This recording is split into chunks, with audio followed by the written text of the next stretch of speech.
Lumikukan Helsingin matka. Iisalmessa, pienessä yläsavolaisessa kaupungissa, asui tyttö nimeltä Lumikukka. Hänellä oli pitkät vaaleat hiukset, jotka olivat lähes aina letillä ja etuhiukset pysyivät sivulla hiuspinnien avulla. Lumikukalla oli usein yllään vaalea, kukallinen mekko tai sitten värikkäät, kevyet housut ja teepaita. Hieman riippui, minkälaisella tuulella hän oli. Oliko hänellä mekkomaista vai housumaista ohjelmaa.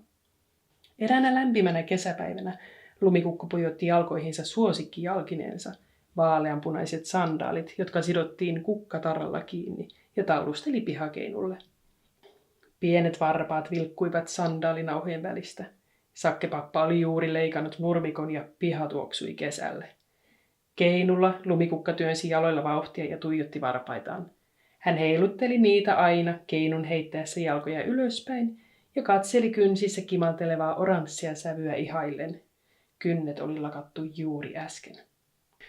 Lumikukan isosiskolla Eevillä oli eri värisiä kynsilakkoja, jotka voimakkaasta tuoksustaan huolimatta olivat aivan ihania. Värikkäiden purkkien rivi oli aina kiehtonut Lumikukkaa, mutta nyt hän jo tiesi, ettei niillä voinut maalata mitä vain.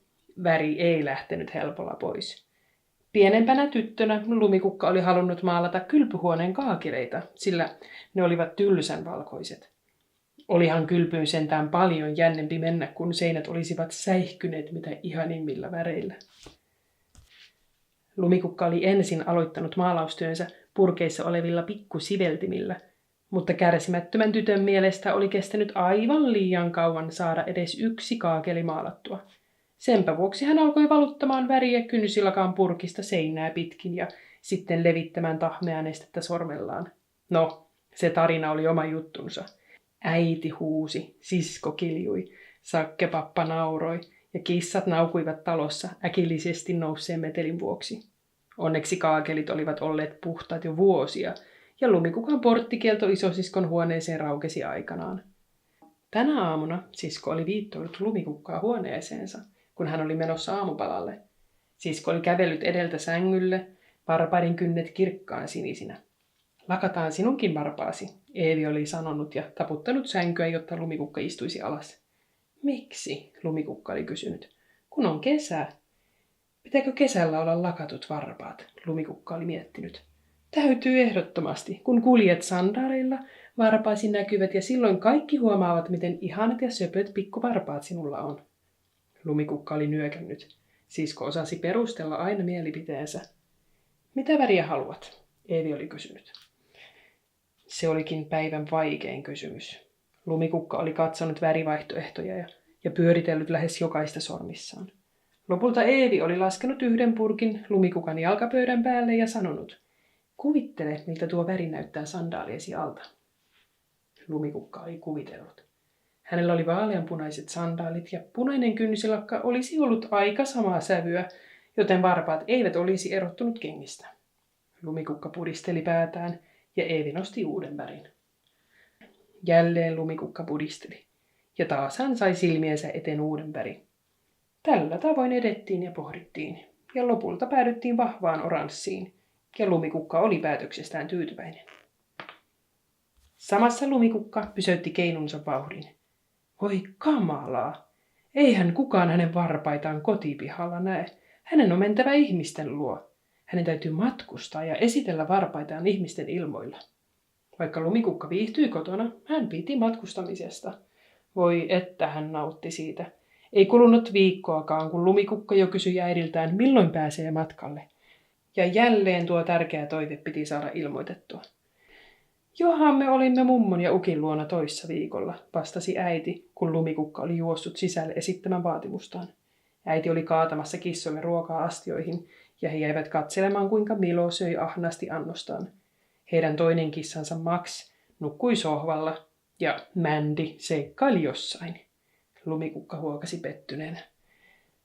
Voithan sinä lähteä retkelle itsekin, sanoi äiti ja siirtyi keittiöstä pois.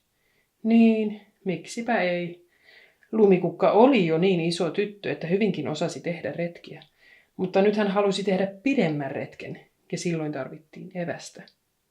Lumikukka kuulosteli ja tarkisti katsellaan, ettei äiti nähnyt keittiön ja nappasi kaapista salaa leipää ja keksipaketin. Hän työnsi ne paidansa sisään ja juoksi nopeasti ulos. Lumikukka käveli lähitietä pohdiskellen, mistä löytäisi ihmisiä, mutta kaikkialla näytti autiolta. Ei ollut ketään kaduilla, leikkipuistoilla eikä pikkumetsässäkään. Isokaan retki ei ole sama kuin matkustaminen, mutta yksin matkustaminen on tylsää. Yhtäkkiä Mändi-kissa hyppäsi Lumikukan eteen viereisestä pusikosta, aivan kuin se olisi tiennyt tytön kaipuun matkaseurasta ja kierteli Lumikukan jalkojen välistä pujotellen. Lumikukka huomasi, kuinka musta-harmaa kissa jäi tuijottamaan hänen lakattuja varpaitaan. Eikö ole hienot? Lumikukka kysyi Mändiltä. Mau, vastasi Mändi. Kiitos, Lumikukka hymyili ja otti kissan syliinsä. Nyt menemme matkalle. Lumikukka tiesi heti, minne hän aikoi mennä. Helsinkiin, Linnanmäelle. Siellä olisi paljon ihmisiä ja siellä hänen lakatut kyntensä nähtäisiin. Matka juna-asemalle oli lyhyt, eikä häntä haitannut, vaikka joutuisi vähän aikaa odottamaan junaa, sillä hänellä oli eväitä ja matkaseuraa mukanaan. Mändi ei pitkään malttanut pysyä Lumikukan sylissä, vaan kulki mieluummin maassa sirosti askellen tytön vieressä. Välillä se koki tarpeelliseksi hypätä sivuloikkia, jolloin Lumikukka mietti, josko kissa yritti siepata varjoaan, tai näkikö se jonkun tärkeän pyydystettävän ötökän. Kun he pääsivät asemarakennuksen viereen, Lumikukka otti kissan jälleen syliinsä. Nyt sinun täytyy olla ihan rauhassa, muuten et pääse mukaan.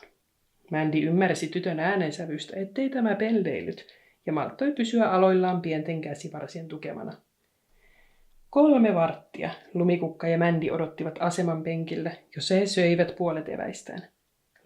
Lumikukka alkoi jo unohtaa, mitä varten istui asemapihalla, että oli lähdössä matkalle, kun aseman kaiuttimista kilahti terävä ääni.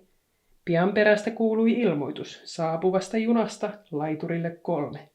Se on meidän junamme, Lumikukka sanoi tomerana ja nousi jälleen Mändi sylissään. He riensivät laiturille ja Lumikukka katseli innostuneena, kun kaukana horisontissa näkyivät pyöreät, kirkkaat veturin silmät. Ne on lamput, jotta veturin kuski näkee myös pimeässä, selitti Lumikukka Mändille. Kuten sinun silmäsi loistaa pimeässä. Jarrut kirskuivat, juna suhahti ja lukemattomien vaunujen ovet aukaisivat lähes yhtä aikaa. Suuri ihmismassa astui vaunuista ulos ja Lumikukka katsoi muilta junan matkustajilta mallia ja odotteli kiltisti omaa vuoroaan, jolloin pääsee vaunuun. Tyttö päätti mennä ensimmäiseen vaunuun, heti veturin perään. Silloin olemme Helsingissä ennen muita ja pääsemme nopeammin perille, selitti Lumikukka Mändille. Mau. Vaunussa oli jännittävää. Molemmin puolin käytävää istui ihmisiä. Kaikki olivat aikuisia tai vanhoja aikuisia. Ihmisiä olisi mahtunut vaunuun enemmänkin, mutta se ei Lumikukkaa haitanut. Hän keskittyi etsimään itselleen ja Mändille hyvät paikat. 2 paikkaa me tarvitsemme, Lumikukka pohti, sillä Mändi ei suostuisi istumaan hänen sylissään koko matkaa. Kuinka kohan kauan matka Helsinkiin kestää, Lumikukka mietti, ja harmisteli, kun söi eväitään kissan kanssa liian ahnaasti, liian aikaisin. Yhtäkkiä Mändi hypähti Lumikukan sylistä ja laskeutui oikealla oleville penkeille. Siihenkö me jäämme, Lumikukka kysyi.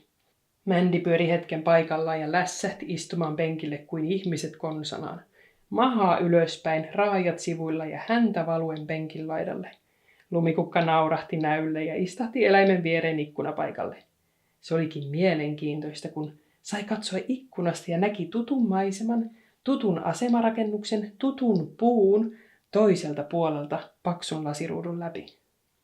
Asemapihalla näkyi vielä äsken junasta poistuneita ihmisiä. Osa keskusteli keskenään, jotkut tuijottivat puhelintaan ja yksi äiti lirkutteli pienelle vauvalle rattaissa.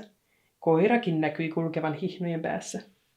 Vaikka ihmisiä oli kiva katsoa, oli jännittävämpää, kun juna lähti lopulta liikkeelle. Rauhallinen tahti kiihtyi tasaisesti ja pian sitä edettiin hurjaa vauhtia. Metsäpuut olivat kuin väriliiduilla sutattuja viivoja. Ei tässä kovin kauaa kestä, kun tätä vauhtia mennään. Me olemme ihan pian perillä, Lumikukka sanoi Mändille. Aina, jos junassa matkustetaan, tulee kaikilla matkaajilla olla matkaliput. Ne ovat ehdottoman tärkeitä, sillä muuten ei junassa saa olla. Vaikka veturikuskit olisivat varmasti niin kilttejä, että kuljettaisivat ihmisiä ilmaiseksikin eri paikkoihin, niin tarvitsevat hekin rahaa. Ei heillä muuten olisi mahdollisuutta ostaa ruokaa syödäkseen. Lipuista he saavat ruokarahaa. Tätä asiaa tosin Lumikukka ei ajatellut. Kyllä hän asian tiesi, mutta ei hän muistanut. Hänellä ja Mändillä oli liian jännittävää. Mändikin varmasti oli kaikesta tästä tietoinen, mutta hän vain oli kissa eikä voinut lipun hankintaa suorittaa. Tämän vuoksi Lumikukka oli aivan äimistynyt, kun yhtäkkiä hänen ja Mändin vieressä seisoi pitkä, tuuheapartainen mies, jonka pitkät kulmakarvat sojottivat jokaiseen ilmansuuntaan. Miehellä oli pieni lakki, siisti puku, jossa oli kiillotetut ja kimaltelevat napit, sekä kädessään piippaileva laite. Se oli tietysti konduktööri, joka tarkistaisi lippuja. Matkaliput, olkaa hyvä, konduktööri sanoi niin virallisella ja selkeällä äänellä, kuin niin tärkeää työtä tekevän ihmisen täytyi käyttää. Lumikukka katsoi miestä. Mies katsoi Lumikukkaa, sitten Mändiä ja jälleen kerran Lumikukkaa. Matkaliput? Kyllä, kiitos, vastasi Lumikukka. Konduktööri oli hetken hiljaa. Hän oli hämmentynyt. Mitä tyttö mahtoi tarkoittaa? Miksi se vastasi kyllä, kiitos? Onko sinulla lippuja? Hän kysyi lopulta. Kohta on. 1 minulle ja 1 Mändille, Lumikukka silitti kissaa, joka edelleen istui selällään, kaikki tassut levällään. Se oli hieman valunut istuimellaan. Tämä on lipun tarkistus. Sinulla pitää olla jo lippu. Onko sinulla lippua? Kysyi Lumikukka. Mitä? Minulla? Ei kun minä tarkistan, tuhahti konduktööri jo. Häntä alkoi ärsyttää koko tilanne. Miksi ei? Matkustathan sinäkin. Mitä? Enhän matkusta. Minä tarkistan. Mutta juna kulkee ja sinä olet kyydissä, eli sinä matkustat. Jos tarkistaa, ei tarvitse lippua, töksäytti mies niin, että hänen viiksensä pörähtivät. Nyt minä ymmärrän. No sitten minä tarkistan, kiitos. Lumikukka ojensi käteensä konduktöörin lipun tarkastuslaitetta päin. Konduktööri vei kättään kauemmas, suojellaakseen tärkeää työvälinettään. Sinähän et tähän koske, hän huudahti, ja sitten hänen silmänsä menivät kapeaan viiruun. Jänis, hän syytti. Ei vaan kissa, vastasi Lumikukka. Mies ei saanut kiukun puuskansa läpi yhtään selvää sanaa tai puhetta. Hän takelteli, ölisi ja mutisi samalla, kun kaivoi taskujaan, jotta saisi kirjattua sakot jäniksenä kulkevalle matkaajalle. Samassa kilahti vaunujen kaiutin, joka ilmoitti ensimmäisen välipysäkin lähestyvän. Konduktööri ähki Lumikukan vieressä niin lujaa, ettei tyttö ollenkaan kuullut, mitä kuulutuksessa tarkalleen kerrottiin. No, mutta onhan tässä menty jo pitkä matka ja kovaa vauhtia, niin tietysti me olemme jo Helsingissä, huudahti Lumikukka Mändille. Mitä? Jatkoi konduktööri ähinääsi ja sai vihdoin sakkovihkonsa esille. Kiitos. Tarkista ensi kerralla, sanoi Lumikukka, kun otti Mändin jälleen syliinsä ja juoksi käytävälle ovien luokse. Samasta vaunusta nousi penkiltä nuori mies suuren rinkan ja kalastusvälineiden kanssa, ja hän tukki koko käytävän niin, ettei konduktööri päässyt enää Lumikukan perään. Juna hidasti vauhtiaan, ja pian se pysähtyi asemalaiturille. Lumikukka laskeutui vaunusta, ja Mändi hypähti taas hänen sylistään turvalliselle, hytkyttömälle ja heilumattomalle asfaltille. Vaikka Mändikin tykkäsi matkustaa, nautti se matkaamisesta enemmän omilla jaloillaan kuin sivuttain heijaavalla, mutta silti eteenpäin puuskuttavalla rautapötköllä. Lumikukka katseli hieman hämmentyneenä Helsinkiä. Hän muisteli, että siellä oli aina ollut enemmän ihmisiä. Ehkä kaikki olivat jo menossa kotiin. Junasta samaan aikaan poistunut kalamieskin paineli kaukana, eikä sille voinut enää esitellä kauniita kynsiä. Lumikukka asteli hitaasti asemarakennukselle päin, joka näytti hiljaiselta ja pimeältä. Rakennuksen lähellä oli pieni patsas naisesta ja miehestä. Matti ja Liisa, patsaan vieressä oleva laatta kertoi. Hei Matti, hei Liisa, Lumikukka niiasi patsaille ja pysähtyi niiden eteen. Hän heilutteli varpaitaan varuilta, jos vaikka patsaat heräisivätkin eloon ja kommentoisivat jotain hänen lakkavalinnastaan. Mändi pyöri patsaan ympäri ja alkoi kyöhnäämään kivistä pariskuntaa. Mitä ihmettä sinä täällä teet? Kuului huudahdus Lumikukan takaa. Tyttö kääntyi ympäri ja huomasi yllätyksekseen isänsä kauempana parkkipaikkojen luona. Lumikukka ilahtui näystä ja lähti juoksemaan isänsä luokse, kissa vieressä loikkien. Oletko sinä yksin täällä? En tietenkään, vaan Mändin kanssa, Lumikukka kertoi ja hypähti isän syliin. No tulepa nyt autolle, niin mennään takaisin Iisalmeen ja saat matkalla kertoa, mitä ihmettä sinä täällä teet Mändin kanssa. Ennen kuin he olivat päässeet autolle, isä huomasi tytön nätit varpaat. Onpas sinulla omat kynnet. Eevikö ne on lakannut? Joo, mutta minä valitsin värin, vastasi Lumikukka hyvillään. Autossa hän kertoi oudosta konduktööristä, joka ei suostunut antamaan hänelle lippua Helsinkiin, ja supernopeasta junasta, joka lopulta kuljetti hänet perille ilman lippuakin. Isä muistutti Lumikukkaa, ettei tällaisia matkoja saa tehdä yksin ilman lupaa, kenellekään kertomatta. Nyt sattui onni olemaan mukana, kun isä oli kaveriaan tapaamassa Lapinlahdella ja sattumalta nähnyt tytön ja kissan. Mändi ei yksin riitä matkaseuraksi ja kaikilla kotona oli varmasti kova ikävä. Kotiin päästiinkin nopeasti ja äiti otti Lumikukan samanaikaisesti toruen, halaten, kauhistellen ja huokaillen. Vain äiti osaa tehdä nuo kaikki asiat yhtä aikaa. Isä ja Sakkepappa juttelivat keskenään hetken nurmikon leikkuusta ja kesänvietosta. Eevikin tuli paikalle kuulemaan, minkälaisen matkan Lumikukka ja Mändi olivat tehneet. Siinä tilanteita kerratessa äiti huomasi Lumikukan lakatut varpaat ja huokasi. Oi, mutta sinulla on aivan ihanan söpöt ja kesäiset varpaat, minun kaunis tyttöni. Ja taas äiti halasi liikuttuneena Lumikukkaa, kuin ei olisi halannut pitkään aikaan. Kyllä, muuten onkin nätit varpaat, myönsi Sakkepappakin. Lumikukka tajusi, että hänen kauniit kyntensä saivat enemmän huomiota juuri kotipihalla kuin missään muualla. Ei junassa eikä asemalla kukaan hänen kesäjalkojaan kommentoinut. Onhan se matkustelu kivaa, mutta kyllä kotona on mukavampaa, ajatteli Lumikukka hyvillään.